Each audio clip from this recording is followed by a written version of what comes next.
Good morning and welcome to our annual Crown Forum honoring alumnus Martin Luther King, Jr. Before we begin, I have a couple of announcements. Many of you are aware that on February 14th, Valentine's Day, at 11 in the morning, the college will install its 11th president, Dr. John Sylvanus Wilson, Jr., right here. Academicians from across the nation will gather. There will be a great procession from Forbes Arena. The trustees will be here. The faculty will be here in regalia. The seniors will process.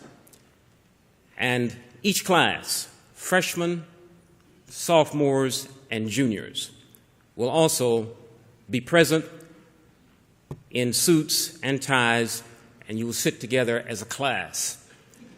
But only the seniors will join the procession with the faculty and the delegates from across the country. In this connection, I want to inform you that an inaugural Writers' Conference is going to be held in the Bank of America Auditorium Wednesday, January 22nd at 4 p.m. That event will be for those of you interested in writing letters to honor Dr. Wilson that will be bound and presented to him. An inaugural Writers' Conference in the Bank of America Auditorium, Wednesday, January 22nd at 4 p.m. An event to help us embellish our honor of President Wilson. This is the 85th birthday anniversary of Martin Luther King, Jr. This year also marks the 50th anniversary of his receiving the Nobel Peace Prize and his delivering his Nobel lecture on nonviolence for ending local and global conflict. Each year, we have an annual student essay contest. The deadline for this, you're participating to win a cash prize, is March the 3rd. We encourage you to go online and read Martin Luther King Jr.'s Nobel lecture. And we'd like you, if you're interested in competing in this contest, to come into the chapel library following this Crown Forum, and on the conference table, you'll find all the information stacked there for you to take the flyers that will give you what you need to know to participate. The announcements of the winners will be April 28th, and there will be several cash prizes. And what you are to write on regarding King and his philosophy of nonviolence will be spelled out in the flyers. Now I invite you to rise for our opening prayer by Dane Alexandrian Jones. Won't you please stand?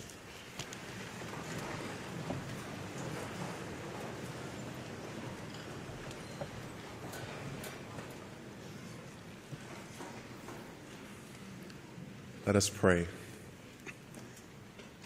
Eternal Spirit, we are grateful for this moment, grateful that we have the opportunity one more time to be here in this incubator of greatness, knowing that in reality all of life is supporting us in this effort. We acknowledge the great power, the great spirit, the great presence that is giving us the strength, the power to engage in another semester, to pursue the best within us, and to make the most of the infinite potential that we have. And in this knowledge, we call forth all of the peace, all of the poise, all of the dignity, all of the work ethic, and everything it takes to do what we must do to transform ourselves and to change the world. This is what we are here for, and we give thanks for it. In the name of God we pray, and so it is. Amen.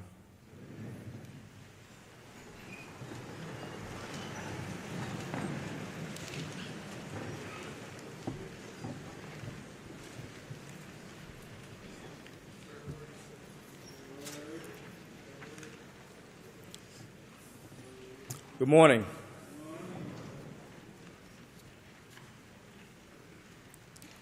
Oh, the places you will go. You are on your way, and you know what you know. And you are the God who will decide where you go. Gathered in this sacred space are men who are navigating the tantalizing terrains of time, in pursuit of the places they shall go, sifting through the sciences, hustling through history, bustling through business, steering through sociology, and maneuvering through mathematics. Where are we going? To palaces of prestige and privilege? To castles of capitalism and consumerism? Or to monarchies of materialism? Ladies and gentlemen, I beg the question, where are we going? Are we going to places of self-gratification that build our own self-interest, or places that seemingly commodify our vocations? Or are we going to places that serve the needs of our people, that raise their awareness and heighten their consciousness to uplevel their vibratory contributions to the world? Brothers, we are encouraged to follow the directions of self-centered propaganda, reified by social media, but where do you choose to go? We celebrate Dr. King on this day, not because of his Nobel Peace Prize, not even because of his flapping accolades, but simply because of the places he went. He was willing to march in Memphis with sanitation workers. He bore the burdens of Birmingham. He confronted the crisis in Chicago, and he was an antagonist in Atlanta, consequently changing the world. He was willing to go to Montgomery and Memphis, but he refused to be frozen on the National Mall. It is a travesty to commemorate the memory of Dr. King, but not the movement of Dr. King. And perhaps we have become fans of King in so much that we are no longer followers of King, that we become infatuated with his name. But we have failed to internalize his nature. Is it not ironic how we're willing to commend the King that wanted equal rights and civil rights and human rights, but we are quick to critique the King who spoke out against the war in Vietnam? Kingian ethics moves us away from consensus to community. Oh, the places that you will go. You'll look up and down the streets, look them over with care. About some you will say, I don't choose to go there. Oh, the places you will go. But is there any place a Morehouse man or a man of Morehouse shall not go? Are we willing to empathize and commune with people, to suffer and exist in the inescapable web of mutuality? King did not resolve to reside in the comfort of the North or retire to lofty ivory pulpits, but rather he lived where the people lived. He felt what the people felt. He cried like the people cried, because King recognized the inherent value of all human persons and their sacredness. We can't become so full of our accomplishments and self-worth that we neglect to consider the need of our community, the need for ethical leaders who can go and speak against the nonsense of a Congress that cuts unemployment benefits for over 1.3 Americans. We need people who will go and refute the cutting of SNAP benefits, and persons who will speak to defend everyone's right to dream in the land of the free and the home of the brave. Men of Morehouse and Morehouse men are needed to go, not just to Montgomery, but follow Martin King into Memphis. Because if our calling does not lead us to Memphis, then we have failed to embrace the ethic that undergirds Martin's truth. Because the reality is this, that all of us have to go to Memphis at some point or another. All of us have a date with destiny, a calling to Calvary. There's a gathering at Golgotha and a meeting in Memphis. Let us not deify King in so much that we have made him our exception and not our example. Let us not be guilty of idolatry by worshiping the King that stands on the mall, but neglecting the King that was the Word made flesh. And as the pendulum of time fluctuates between right and wrong, And as the universe is equally balanced between good and evil, the places that Morehouse men will go will tip the scale of the universe. So the question becomes, will you exalt the king that went to Montgomery? Or will you embrace the Morehouse martyr in Memphis? Where do we go from here, my brothers? If we can help somebody as we travel along, if we can cheer somebody with a word of song, if we can show somebody that they're traveling wrong, then and only then our living is not in vain. Thank you.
This day is not like any other you will experience in the Crown Forum, because it's my privilege to introduce to you a dear friend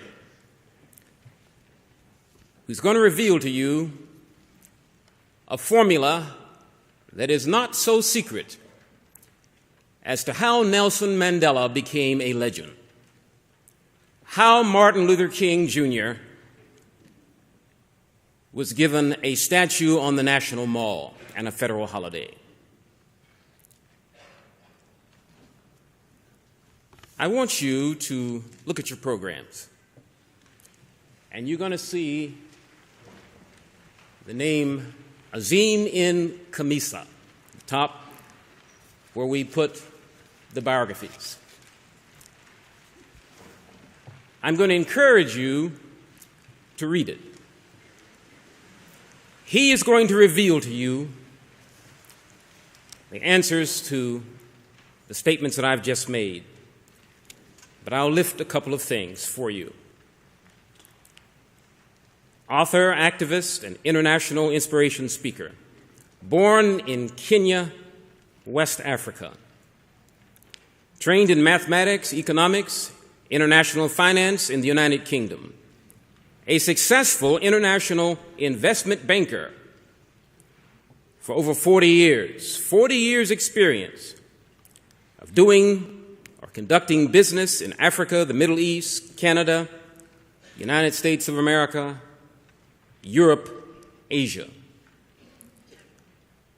But he had to make a radical, hairpin turn in his life because of a tragedy. And he's going to talk to you today out of that tragedy and how he responded, learning to take action for societal transformation. He'll talk to you about the Khamisa Foundation that he established and who he partnered with. Please note when he tells you who he's partnering with. He's going to talk to you about violence and nonviolence and forgiveness. He's reached over 8 million people, been recognized by President William Jefferson Clinton, Attorney General Janet Reno, and honored with Archbishop Desmond Tutu, Ted Koppel, and Muhammad Ali. Among his several books, one is titled From Murder to Forgiveness, A Father's Journey. Won't you now give him a Morehouse welcome?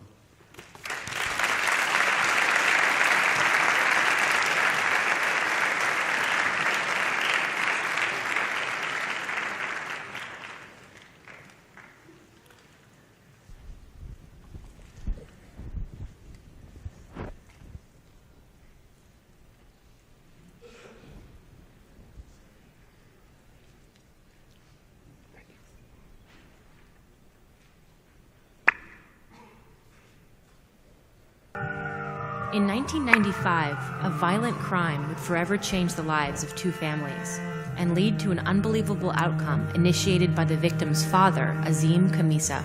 I worked as an international investment banker, so I traveled the world and had a very full life. My son grew up in Seattle with his mom, and then after he finished high school, he came to San Diego to study. He was a student in San Diego State University, which was nice because he was closer to me. He wanted to become a journalist. But on January 21st, 1995, the father and son's peaceful lives would be irreparably torn apart. While Azim was returning from a business trip in Mexico, Tariq was working a part-time job delivering pizzas. It was the last delivery of the evening, and he was lured to a bogus address in North Park. And as he was about to leave, he was accosted by 4 youth gang members. And the 14-year-old fired one round, which entered my son's body under the left shoulder blade. And Tariq died a couple of minutes later, slumped in the front seat of the car, drowning in his own blood, over a lousy pizza at the age of 28. Needless to say, it brought my life to a crashing halt. It was like a nuclear bomb that had gone off in my heart. And I went through all the emotions you would anticipate a parent to go through. Unbearable grief, despair. I was suicidal at one point. I really did not know how to go on with my life. But I recognized that if I did not forgive, I would remain a victim. And there's no quality of life being a victim. Ples Felix, whose grandson, 14-year-old Tony Hicks, was arrested for the murder, was also facing the terrible news. That feeling of foreboding came on me. First thing I did was to call my daughter. While his mother's eyes filled with tears. And she asked me, she said, "Do you believe Tony killed somebody?" I said, "I don't want to believe it." I guess I wanted to not accept that as reality. And I knew that life would change forever. On January 21st, 1995, I shot and killed Tariq Khamisa. I'm sorry for killing Tariq and hurting his family. I'm sorry for the pain that I caused with Tariq's father, Mr. Khamisa. I pray to God every day that Mr. Khamisa will forgive me for what I've done. My grandfather promised me that he would be Mr. Khamisa's friend and help him in any way he can for the rest of his life. I'm very sorry for what I've done. Thank you for giving me a chance to speak. For the first time in California, a 14-year-old was prosecuted as an adult. The other 3 gang members were apprehended and received prison sentences. Tony confessed to the murder, waiving his right to a trial, and received a sentence of 25 years to life in prison. Who is the enemy here? Is it the 14-year-old that killed my son, or is it the societal forces that forced a young African-American boy to join a gang at the age of 11, and then to prove himself to the gang, he shot and killed my son? With forgiveness in his heart, Azim decided to pick up the pieces and take a remarkable step. 9 months after Tariq's death, Azim started an organization to work against youth violence in at-risk communities called the Tariq Khamisa Foundation. I want to thank you for inviting Tariq Khamisa Foundation to bring our Violence Impact Forum, and especially today, because today is exactly the 16th anniversary of this tragedy. With him on stage is Ples Felix, whom Azim reached out to shortly after the murder and asked to join him in his anti-violence work. We needed to share the story of how Tariq and Tony's paths crossed and how it resulted in the death of one person and the life of another person changing instantly and forever. And I said to him, you know, I cannot do anything to bring my son back from the dead. He's gone. And you can't do anything to get your grandson out of prison. And I've started this foundation with the mission of stopping kids from killing kids. I can't do this by myself. The real reason I'm here is ask for your help. Azim and Ples forged a close bond of friendship. They regularly visit schools and speak to kids about the tragedy that brought them together and the lessons they've learned. His grandson killed my son, and we are brothers. I have made relationships like Ples because of forgiveness. Tony was like you, but Tony also was a very angry person. One thing about angry people are not thinking people. The real reason we are here is for you, because we don't want you to die like Tariq, or we don't want you to end up in prison like Tony. That's why we're here, because every one of you in this room is a very important person. But how many of you here have lost a family member as a result of violence? And put your hand up. So you know about this pain. What would you do? How many of you here would want revenge if your brother or your sister was killed? Yeah? I get it. We've reached over 8 million kids. And through our story, we are teaching the principles of nonviolence, of compassion, of empathy, of forgiveness, of peacemaking. Because violence is a learned behavior. No kid was born violent. If you accept that as a truism, then nonviolence can also be a learned behavior. But you have to teach it. These kids are not going to learn that by osmosis. In the 15 years of Azim's work with the foundation, he has traveled the world and earned recognition from presidents and global luminaries like the Dalai Lama, but his focus has never wavered. So I teach this work today, that forgiveness is something you do for yourself. It is healthy to forgive. Now, the magic about it is that through forgiveness, I've been able to heal.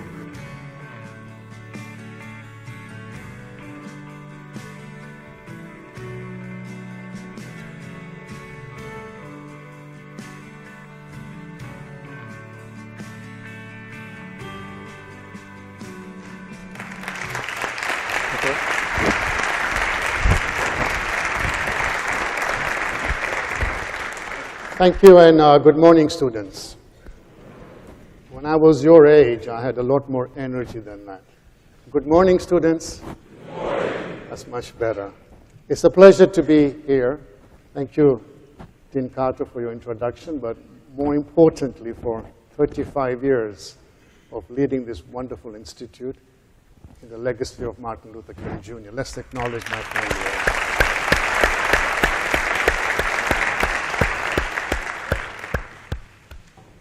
Darkness cannot drive darkness, only light can. Hate cannot drive out hate, only love can. One of my favorite quotes by Martin Luther King Jr. And truly was a champion of nonviolence and peacemaking. And I have listened to most everything he ever said and like to follow in his footsteps. Because I truly believe that peace is possible. My path, however, came to peace through forgiveness. And I've been an avid writer. I keep a very active journal. And I remember soon after I lost my son, Tariq, he was my only son. I have a beautiful daughter, but he was my only son. I remember putting this in my journal. There's nothing quite so painful as a broken heart. There's nothing quite so painful as a broken heart. But a broken heart is an open heart. If one can learn to live with an open heart, gentle transformations begin to happen. And part of my goals today is to open your hearts. Because if you have open hearts, it's easier to receive love and to transmit love. And I think that this is very important if we are going to create a world that is peaceful and that is nonviolent, to be able to live and remain with open hearts. Now, needless to say, my heart was broken wide open. Tariq was my only son. He was a university student, much like you. And he worked as a pizza delivery man on Fridays and Saturdays. And it was his turn to go make the delivery. He was accosted by 4 young men. 3 of them were 14-year-old. The leader of the gang was an 18-year-old who handed a 9mm handgun. And as my son was leaving the site of the crime, which was an apartment building not far from where he went to school, the 18-year-old gave the order, "Busting Bones," it was his gang nickname, and he fired 1 round, which entered my son's body under the left shoulder blade, traveled across the upper part of this body, and it actually exited from the right armpit, but it was fatal. And as the coroner explained to me afterwards, he said the bullet followed a perfect path. A perfect path, I queried. I thought that was an interesting choice of words. But he was very quick to tell me, "Mr. Khamisa, I'm not trying to be insensitive. We do not see a path like this very often. And it destroyed all the vital organs in your son's body, and Tariq died, drowning in his own blood a couple of minutes later over a lousy pizza at the age of 20. The sudden, senseless death of an innocent, unarmed human being.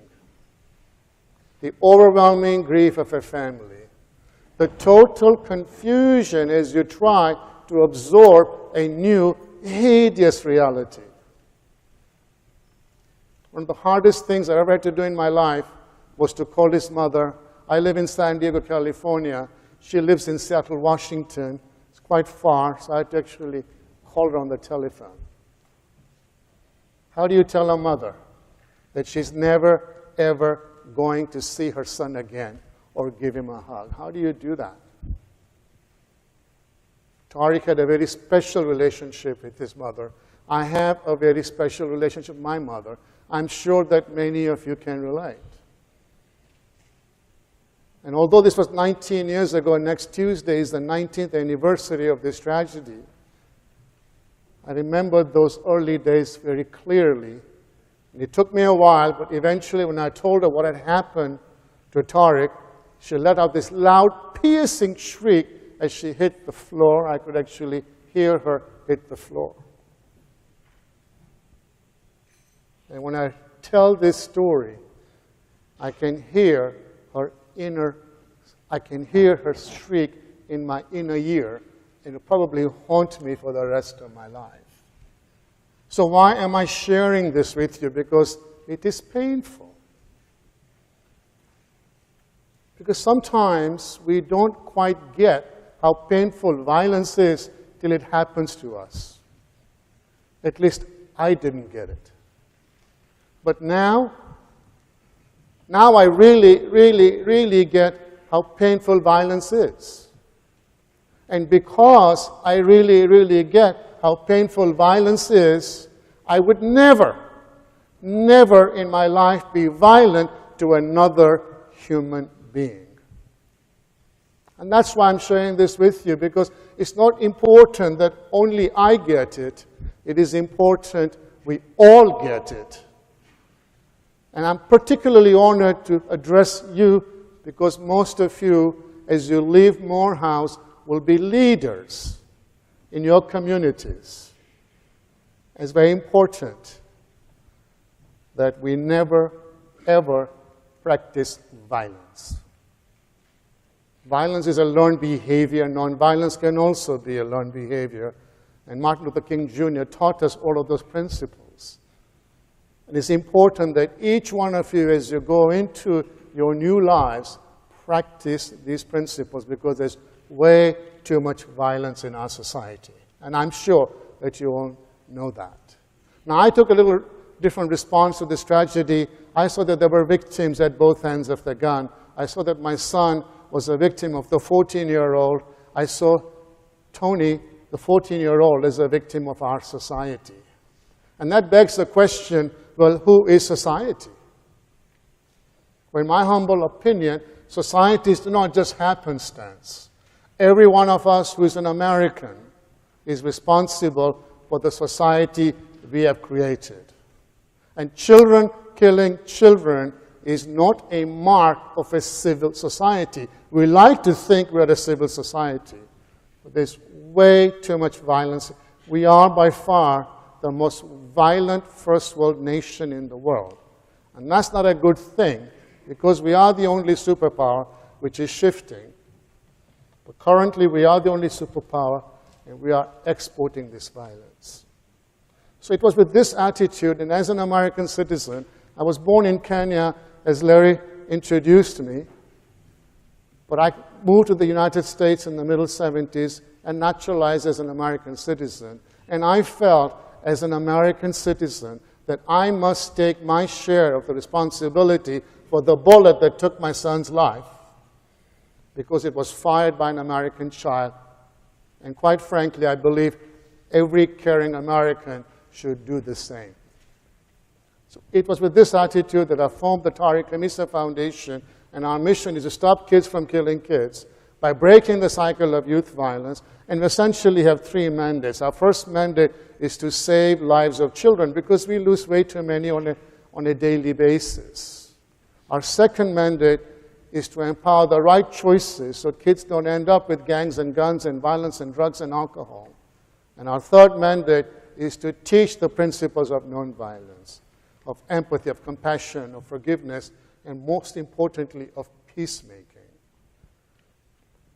And I didn't start with much money. I started with $8,000 in my home office, and with the grace of God, the work has now become international. We're over 45 employees. And I've also created a couple more organizations that target children's safety as well as youth violence. And I reached out to the grandfather that you met him on the video soon after I started it, and we're still together 19 years later. I would never have met him had his grandson not killed my son, and we've been brothers, and we'll be together for the rest of our lives doing this work. 5 years after the tragedy, I went to meet the young man who murdered my son. He was 19 years old. And I remember I went with the grandfather who I'd known for a while. I told the grandfather I need some alone time with Tony because I felt he'd be more open without his grandfather. And I remember at one point, and he left us, just Tony and me, we spoke man to man for an hour and a half. And at one point, I remember he and I locked eyeballs. And we held that glance for a very long time. I was sitting very close to him, much closer than I am to the front line of this audience. And I'm looking in his eyes trying to find a murderer. And I didn't find a murderer. I was able to climb through his eyes and touch his humanity. That I got that the spark in him was no different than the spark in me or in any one of you in the audience. And at that point, I told him, Tony, not only have I forgiven you, I want you to know when you come out of prison, you have a job waiting for you at the Tariq Khamisa Foundation. Next day, the grandfather called me, said, Azim, that meeting you had with Tony was transformative for him.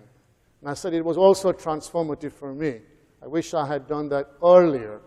I don't know why I waited 5 years.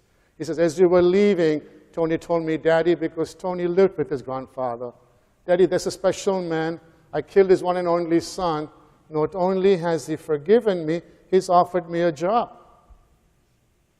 I'm not worthy of his forgiveness and his job offer, but I'm going to do my best. He's 33 years old now. At 22, he aced his GED, self-taught himself while he was in Pelican Bay, which is a maximum security prison in California. He's 12 units away from his child psychology. And I just finished my fourth book, From Fulfillment to Peace. And Tony actually wrote the foreword to it and did a great job. Great job.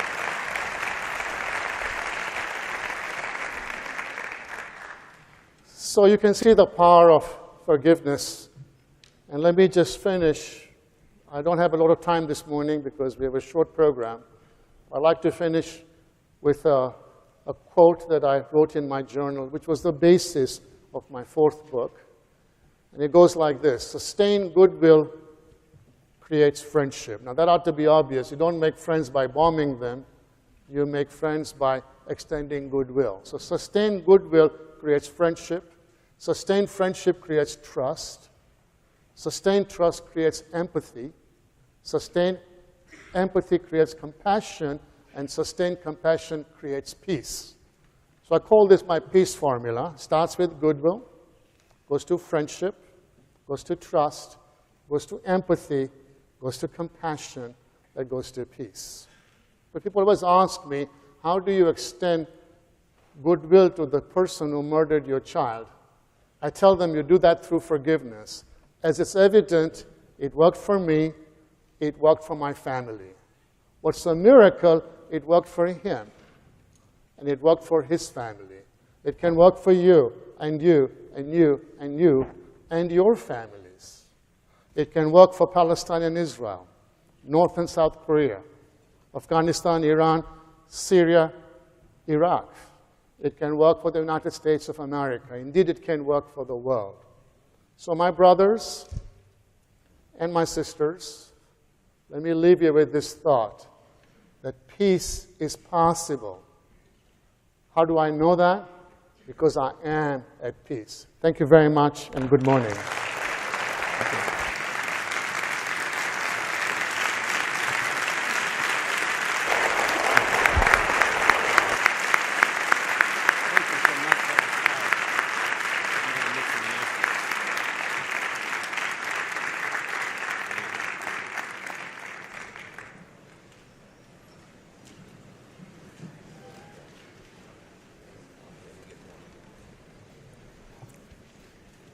Peace, nonviolence, forgiveness, and love are everywhere, except where you are blocking it.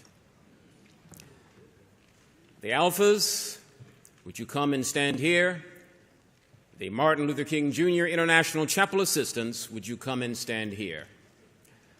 The rest of the audience, please rise.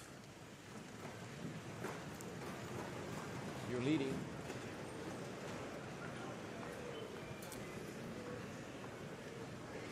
Now, the two groups, representative of the philosophy of Dr. King, of course, you all know it was the Alphas who led the campaign to build the statue on the mall, the National Mall, and the Martin Luther King Jr. International Chapel Assistants, who host Dr. Khamisa in a luncheon dialogue in the African American Hall of Fame after this Crown Forum, and he will address them at 5:30 in the Chapel Library and appear with Bernice King in the Ray Charles Center tomorrow. Check the schedule on King Week if you'd like to attend. They are going to now go up the aisle with the wreath for the statue, as we traditionally do, and you may start while we're singing the college hymn.